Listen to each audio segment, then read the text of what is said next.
Hi everybody. Um, Sorry about the switcheroo, but I had to do it because I'm getting my left hearing aid repaired today, and and then this side hearing YouTube's and clean so I could hear better. So anyway, that's gonna get done this afternoon. That's why I'm doing the morning session. And I hope you all had a wonderful Thanksgiving. It's been quiet. Um, we had some rain.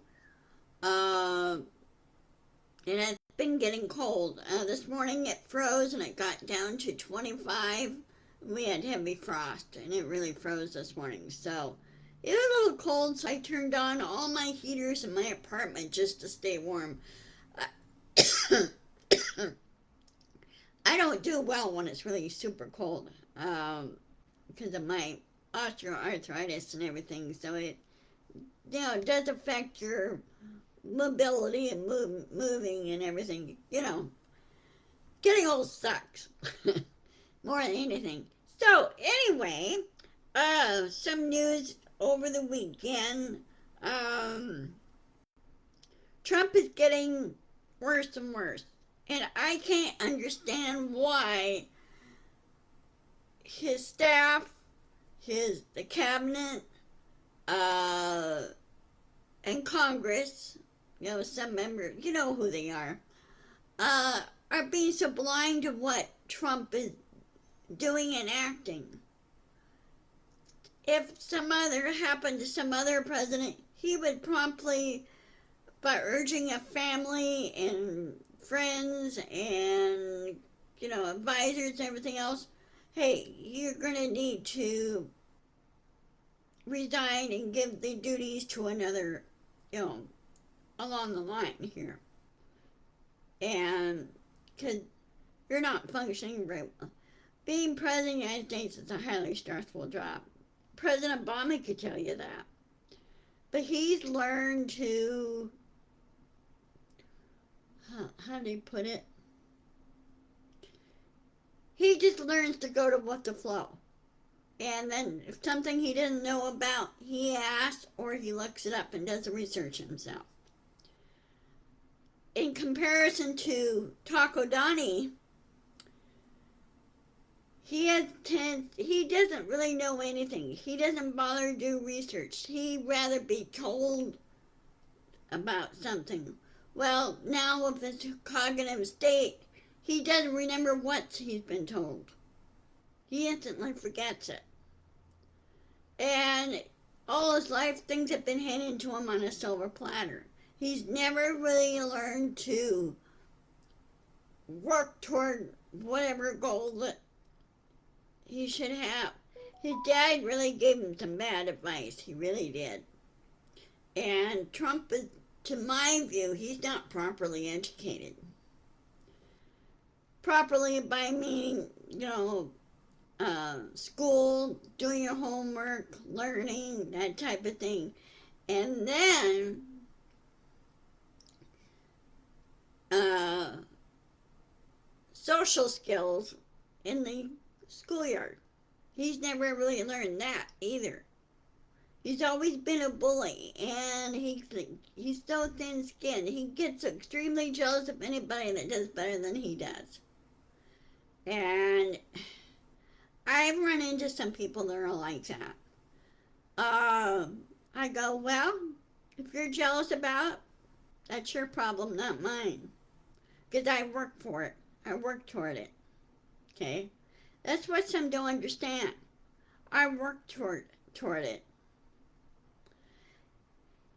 Anyway, so really, we should push and shove to have Trump impeached if if the cabinet won't do anything. Vance and cabinet, they're so scared of Trump. It's not even funny. And can't they understand that when Trump is pushed back, he runs away and retreats? That's what bullies do. So why can't Vance and the cabinet say, "Hey, you're endangering everybody. We're we're removing you." Okay. just for safety issues. And they should stop being afraid of Trump. Nobody likes bullies. No, nobody ever has. Okay? And so, if the cabinet won't do it, have Congress do it. And when Congress impeaches everybody in the cabinet, up into including the president, is removed from office. And I think that's what should happen. They should remove him from office, third time around, and make it stick. McConnell is not in any shape now. He's having health issues himself, and he is not going to be running for re-election or anything. Mitch McConnell, Senator Mitch McConnell. So they think he's been experiencing mini strokes. So he was smart in not running for office again. Okay. So when the impeachment happened, they should have in place a snapshot election. In other words, don't go through the long, drawn-out process of a regular presidential election. Do a snapshot. And this time, vet. In other words, do background checks of all candidates to make sure you don't make the same mistake again. Because all the current candidates right now, I like them all. I really do. I think Kamala Harris, instead of being president, she should be U.S. Attorney General. She knows how to whip that into shape, okay? She's gone after drug cartels in California and everything else. So, here, and then once Trump and Vance and all are out of office, do background investigations to make sure, or to see if they broke any laws. I'm pretty sure they have. And get the justice and met out the punishments. Trump should be punished. Well, they say he has dementia and everything else, and I go, well, that still doesn't excuse breaking the law. Because deep down in each and every one of us, we have a moral code or moral center. Of course, I know Trump doesn't have a moral center. He doesn't have a moral code. Okay? But he still needs to be held accountable. Okay? Because all this, his previous things done, this is before his dementia and everything else, whatever problem he's having, he's trying to excuse the bad things he did. Well, that's not going to work, okay? Now, and then going after his political enemies. That's not going to work either. That's being hit back, okay? Okay, like Senator Mark Kelly. He's a decorated Navy veteran, but also he a fighter pilot, and he was an astronaut. Okay, that's a pretty good accomplishment there for him. He stated he did some research.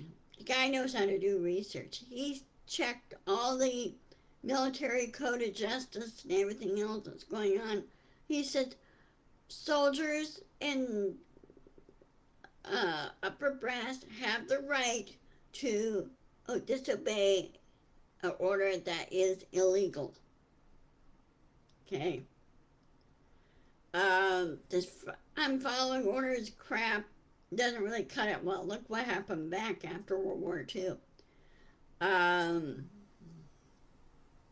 Because many of the orders that the German officers followed were illegal orders, and they should know better. Okay. But like Trump, they don't know what Hitler was going to do. Either they didn't know him very well, or they just, you know the deal. But we need to push on impeaching Trump if the cabinet won't do anything. Uh, if the cabinet did something and then Vance became president,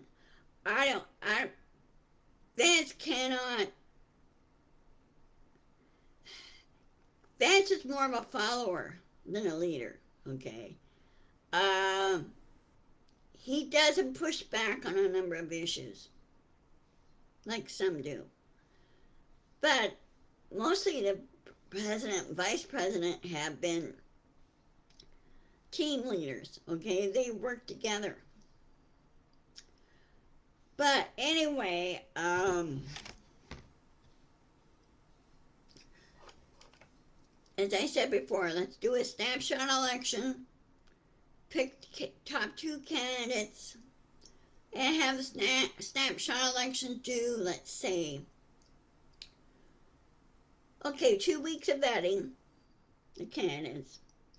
Then, toward the end of the month, pick the top two candidates for president.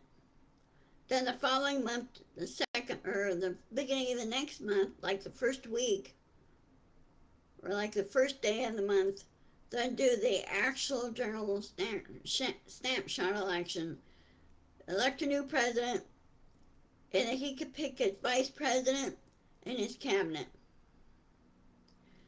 Matter of fact, I would suggest some of the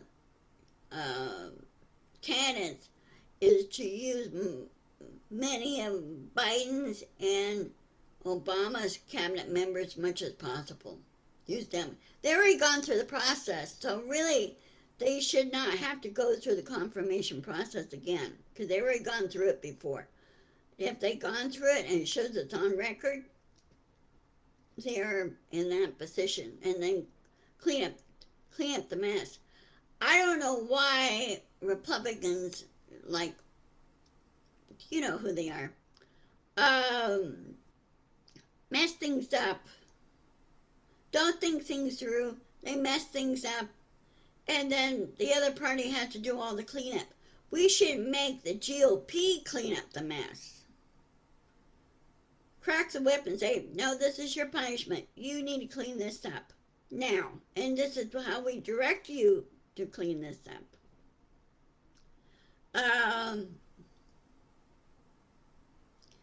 So, all in all, as always, things are connected together.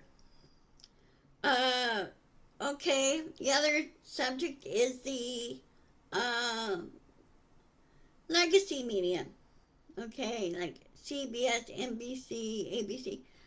CBS is they should have pushed back, and I think they're pushing back now. I trust CBS more than I do NBC and ABC. But they've been around longer than I can remember. They used to be trusted networks, okay? Those of you that are in my age group, you remember Walter Cronkite? I do. I grew up watching him, listening to him, and I like his attitude of saying, okay, he did what he reported, he said, okay, that's the way it is, and it's his way of saying to you, you make up your own mind. He's letting the audience figure it out for themselves and not have some other commentator say, well, this is what you should think. Should leave it up to the audience. Let them disseminate what facts and encourage them to do research. Yeah, check things out.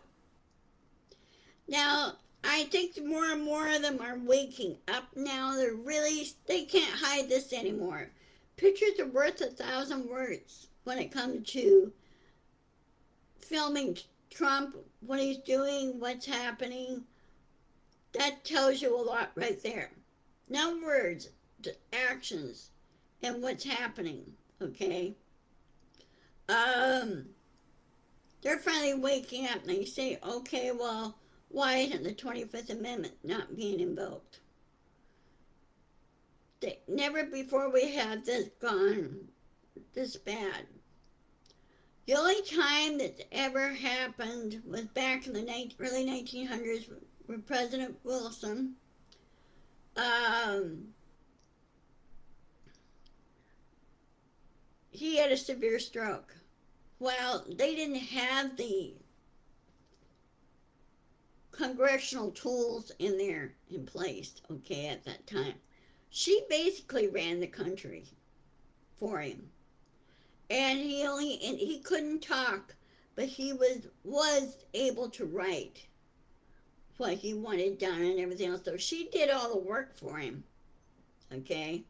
She implemented the orders and everything else, and she shielded him, basically. She didn't want another stroke coming on. And of course, eventually he did have another stroke, and it killed him. But if we had like if they had the medical tools and know-how back then or now and implemented back then, he would have been alive. Uh, but we were still learning about what causes strokes, what happens, how severe can they be, can they reoccur again? Of course, we know now they do recur again. Because once the damage has been done. Um, but now the media is getting somewhat smarter, and through videotaping and everything that's going on with Trump, they can't hide it anymore. They say something's wrong, and they saw it during when Trump was visiting Japan, the new prime minister of Japan, and she was guiding him, but he kept wandering off. What does that tell you? Okay. So, and all these things that Trump says and Higgs has said, Higgs should be in prison, and so should Trump. He should have been in prison a long time ago. And when Trump was elected, I go, wait a minute, he is a 34-time convicted felon. They said, well, stop saying that. No, it's in fact. It's on paper. We saw it. We saw the trials, right? And I thought that convicted felons cannot run for a federal office. And so, why are they allowed to run? Now, here in Washington State, they really make this stick. No convicted felon is allowed to run for office. So, local, state, and or federal. Okay, they're not allowed to do that. This is state law. And one time, one person did slip through. This is in the little town of Roy. She was the mayor of Roy. But how somehow she slipped in, they don't know. She was driving, I think she was driving back home from a meeting, and she was behind a loaded gravel truck that was doing road work. Down, I think it was down in Yelm, they were doing road work for them. Fixing the roads between Yelm and Roy. Well, a rock went flying out of the truck. It bounced and it flew and it hit her windshield. Cracked her windshield on her car. Well, she called the police. Well, which happened to be a Roy police officer. This is when she was just almost out of the Roy jurisdiction. And he told the truck driver, go ahead, go on. And so he ran both licenses. The truck driver was okay. He was fine. He let him go. He ran hers. Guess what? They found that she had a felony conviction of what was it? What'd she do? She did something. It was a felony conviction. It was pretty. Oh, embezzlement. And he ran it back, and then he ran it to the Pierce County Elections Office and everything else, and reported it to the state and the Attorney General. She was removed from office. And somehow she slipped through not completing her probation and everything. So she was thrown back into court, had to go through it all over again, and had to go on probation. And she had complete community service. And she could not run for office again. So we're a little stricter up here, which is fine. You know, I'd rather see that than not anything else. But again, I think the legacy news is starting to pick up. The only one that's kind of blind to it is Fox News. I never watch Fox News. Blind to it is Fox News. And I don't know about the other far right news organizations, what they're saying or anything. Midas Touch is doing a wonderful job of keeping us informed of what's going on. And of course, now the Trump followers are going after Midas Touch and everything else. And I don't know why they're so afraid of the truth. I really don't.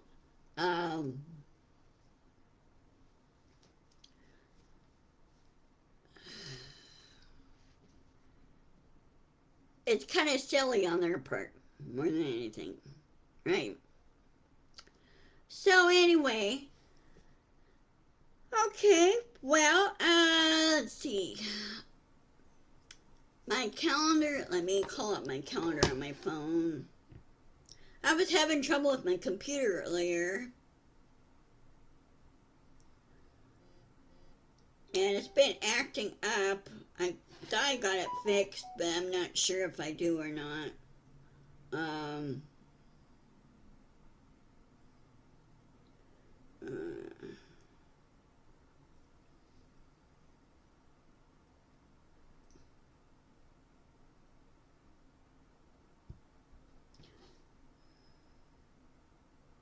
Okay, I will see you at the regular scheduled time of 1 o'clock on Wednesday.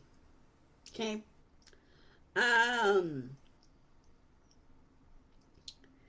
And again, I was sorry about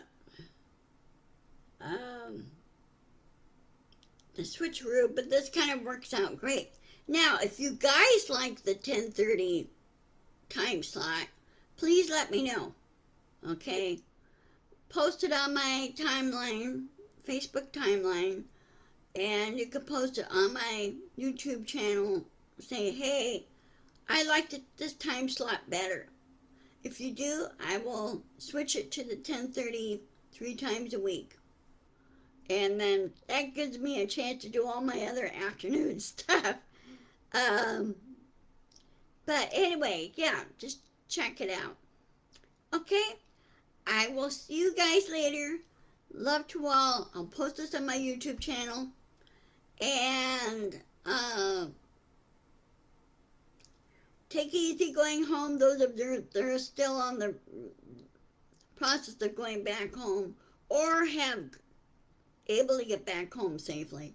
It's been kind of a rough weekend. The big heavy snows came over the weekend, and parts of Wisconsin, Iowa, I think Iowa, Wisconsin, the Midwest has been hit by snow. More of the snow is heading toward the East Coast. Here we've been having rain. So far we're knocking on wood. So anyway, I will see you on Wednesday. Take care. Love to all, and thank you for watching. Bye-bye.